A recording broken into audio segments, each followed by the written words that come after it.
And we are live. Welcome back to the Solution Zone. My name is Omar Mohammed. You see me, the entrepreneur. And over there, we have my good friend, Mr. Government Contractor, Walter Cotton III. Hey, bro. Hey man, how are you this week? Man, improving and progressive, man. How about yourself? I am wonderful. Let me just put it in a word. I'm wonderful. Life's good. Good deal. Life is good. So last time we spoke about a number of things, and one of the items we spoke about is preference. We talked about those individuals, service disabled veteran entrepreneurs, veterans. There you go, service disabled veterans. And we also talked about economically disadvantaged women-owned small business owners. And I remember at the end, I asked the question, Omar or Walter, I don't have any of those, and, a number of people have been asking, Omar, what do we do? How do we get involved in this? So we're going to play a little game of basketball today. All right. But, first I want to kind of figure out, who's going to be on what team. So this is what I need you to do. I need you all to go out, grab a pen. Matter of fact, go grab your contact list, your phone book. All right. So I say phone book, your phone, because I don't know who's. Well, I do know some people that still use their phone books. They got their people's name in there, but nonetheless, so go grab your contact list. All right. Give them a chance to do that. All right. Yeah, I got mine too. All right. So if you are ready, we need you to go pick four people. You may not need all four of them, but just in case.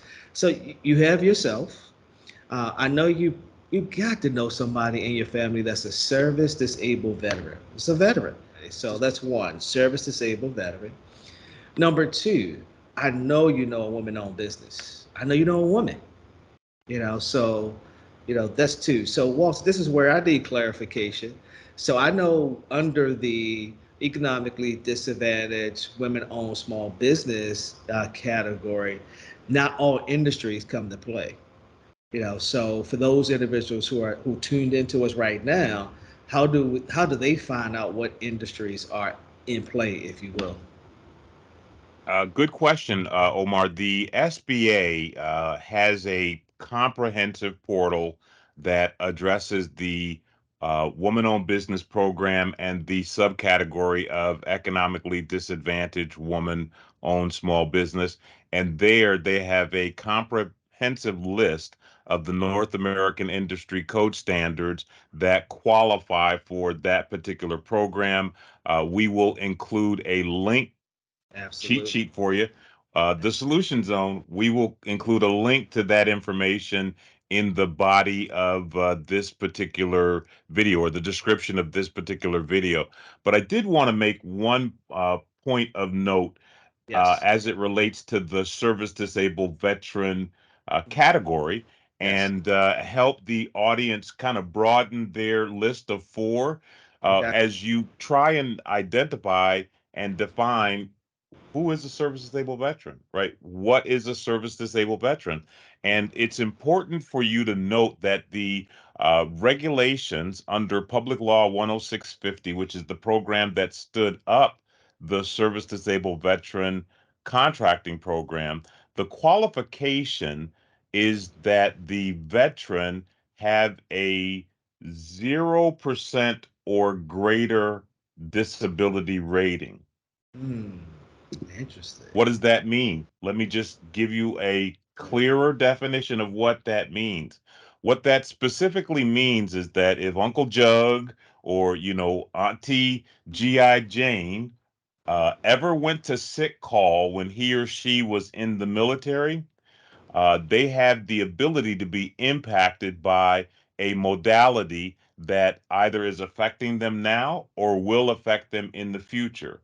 Ergo, all they need to do is go to the Veterans Administration Mm. and get a letter from the VA that stipulates that they have a rating that's undeterminable, which would be 0% at this particular point, and that letter qualifies them to designate themselves as a service disabled veteran. Let me say that one more time for the audience that's listening. Yes. All you have to do is tell Aunt G.I. Jane or Uncle Judd to go to the Veterans Administration and secure a determination letter from them indicating that they have a condition that was started, um, uh, impacted, enhanced while they were in service that could lead to a disability rating in the future. That's the foundation for causing your family member who today may think that he or she is just a veteran. I put my 4 years in, man, and I got my GI Bill Exactly. and went to school, Good but I'm point. not service disabled veteran. It will give them a pathway to qualify. That's important because I do hear people who say that they've been in the Army, Air Force, Navy, and Marines for 5 years, and they now are a veteran. It's almost like being an alumni. But yeah, so that I'm glad that you clarify that. So do what Walter just said. Head out to the VA, get that letter for that. All right. So let's move on. So service disabled veteran, economic disadvantage, women own small business. Now, what if you just find a woman and they're not in business? Well, find somebody else. Number three, an existing women owned business that's a government contractor. So that's three. Somebody that's been doing work in a federal government space. You want to find somebody with that. Don't worry about past performance right now, because we may have to come back. Not may have. We will come back to talk about another way to do past performance. And then number four is a formerly incarcerated individual. They're called returning citizens now. And you're like, oh my, why would I need a formerly incarcerated individual? One, some of them know how to, excuse my language, hustle, and they understand how to do the business piece, if you will. But now, some of the agencies in the federal government are looking for individuals who are formerly incarcerated individuals or returning citizens, to help them, to give them a second opportunity. So those individuals could add value to your team.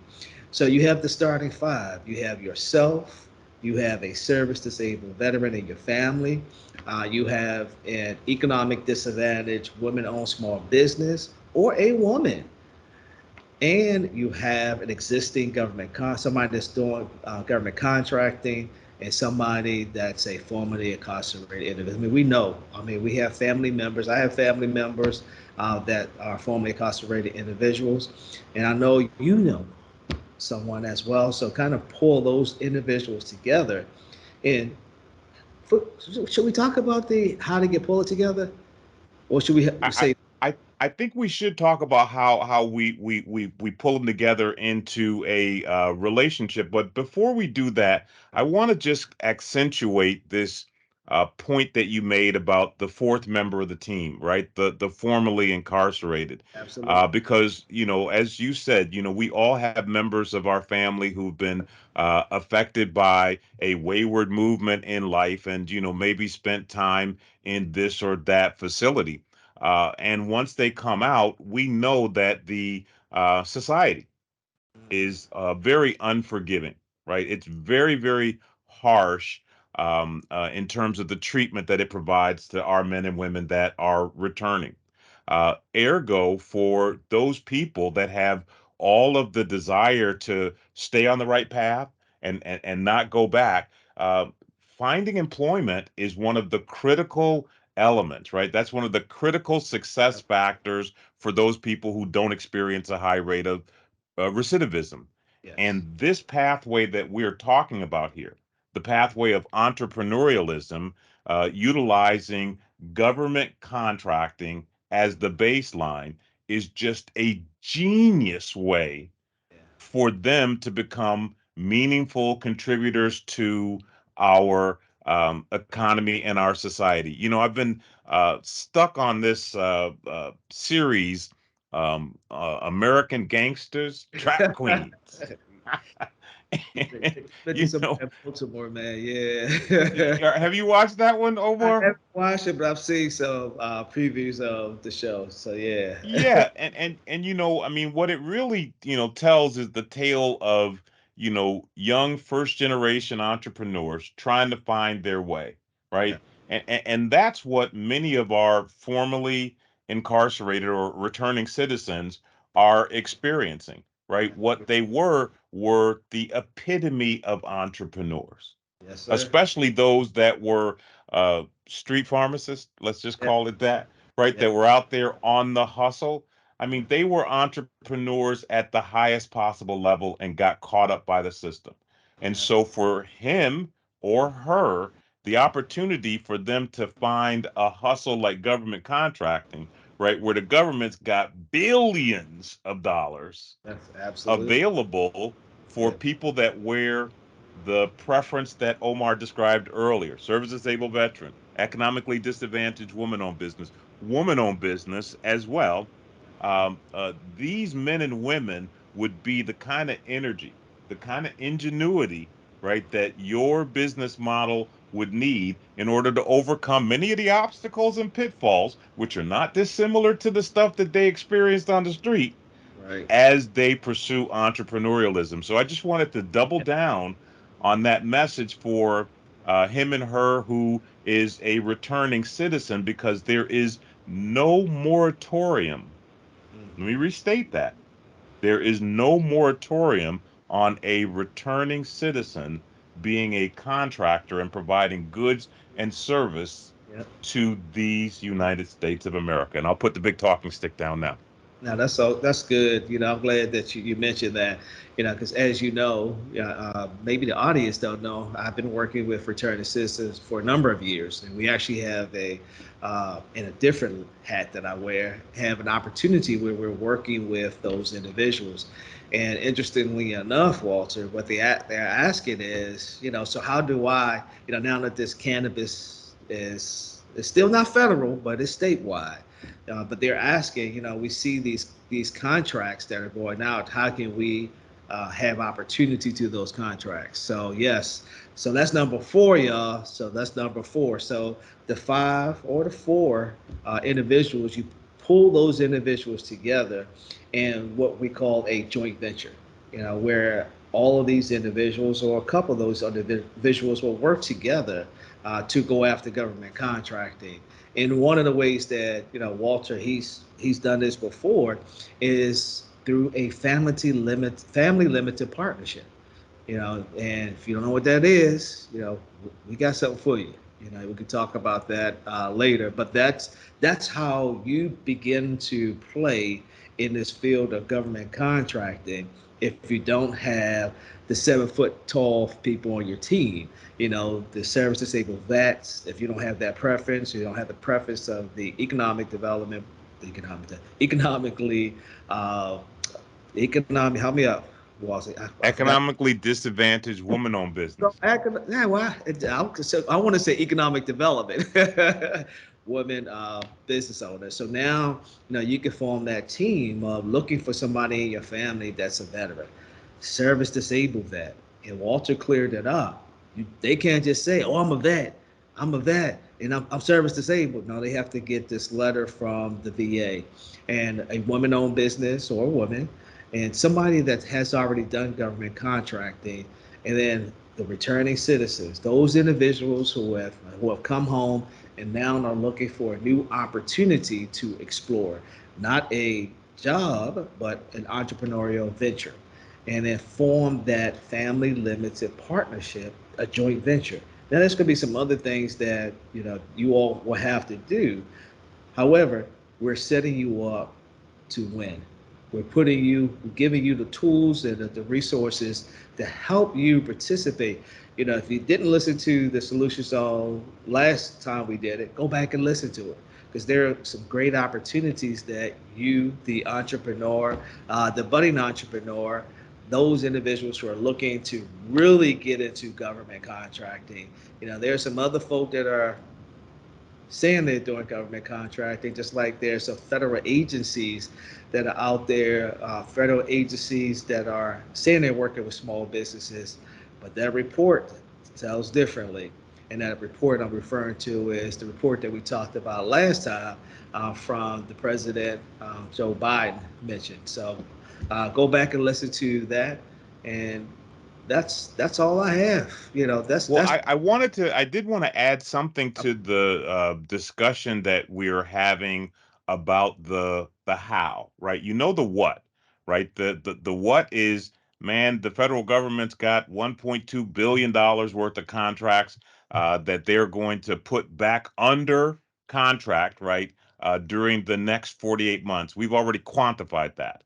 And those of you that are participating in a relationship with one of the preferences that we talked about have the power of existing settled law that gives you a competitive advantage to compel the government to give you those contracts. We're going to talk to you about the how you compel them in future Solution Zone episodes, or you can wink, wink, join us for one of our lunch and learns if you want to be an early adapter. But as it relates to the how you put yourself together, it's important for us to steal from that old adage that says, it takes a village to raise a child. Well, since many of these I love it. enterprises are going to be first generation entrepreneurial efforts, you can consider that your child. And it's going to take a collaborative village effort for you to stand up something that's viable, right? We are the storytellers, right? We are the wisdom holders in the village that's sharing the information with you. Now all you need to do, if you really are sick and tired of being sick and tired, That's is do what Omar just said. Identify, the other four members of your team, right. Yeah. put together a strategy, and start studying yourself approved in terms of how you set up a family limited partnership.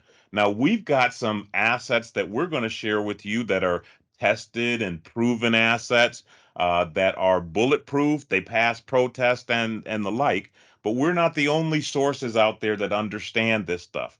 So we're going to encourage you to make sure that you're experiencing the guidance and tutelage of an experienced professional. Now, I happen to be one of the individuals that's known nationally for the work that I did in joint venturing to help the service disabled veteran business community. And it looks like I'm going to have to, start that engine up again because I'm starting to see a lot of protests come out of the GAO and the Office of Hearings and Appeals GEO. against joint ventures. You said GEO? GAO, the Okay. Government Accountability There Office. we go. All right. Yeah, the Government Accountability Office and Yep. the Office of Hearing and Appeals is the OHA office.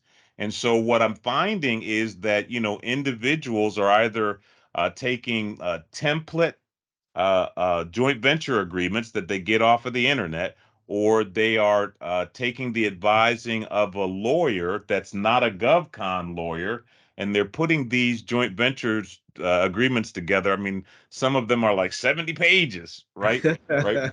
For Yeah. a limited action asset. And my, well, I say associate, an individual that I worked with in the war, Steve Coprince, recently penned an article on this specific area, and he said the solution in this, unpopulated joint venture season is KISS, right? Keep it simple, and you guys know the other S. So I'm encouraging you to one, follow Omar's guidance and find your top four. Two, either join us in one of our lunch and learn so you can get the cheat sheet on how you get from here to there quickly, or two, start the process of aggressively studying yourself approved because in this season, based on the settled law advantages that you have, if you deliver this solution to the market, the government has got to. They shall is what the law says. I mean, these regulations tend to be relatively unambiguous.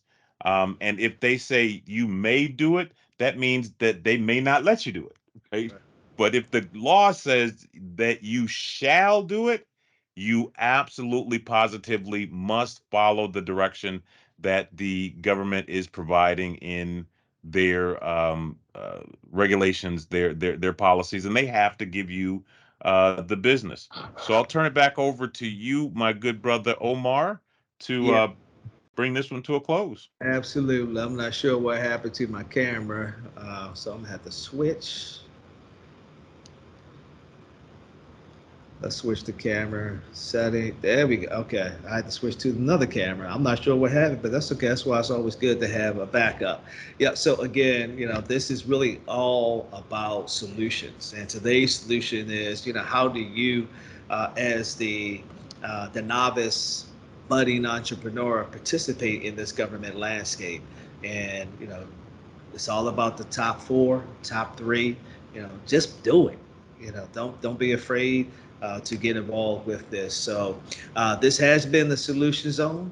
Now we'll continue to put these out to educate the community about government contracting, the real truth about government contracting. I'm your guy, Omar Muhammad, the entrepreneur. And that's Walter Cotton III, Mr. Government Contracting. Until we see you next time, continue to improve and progress. Peace.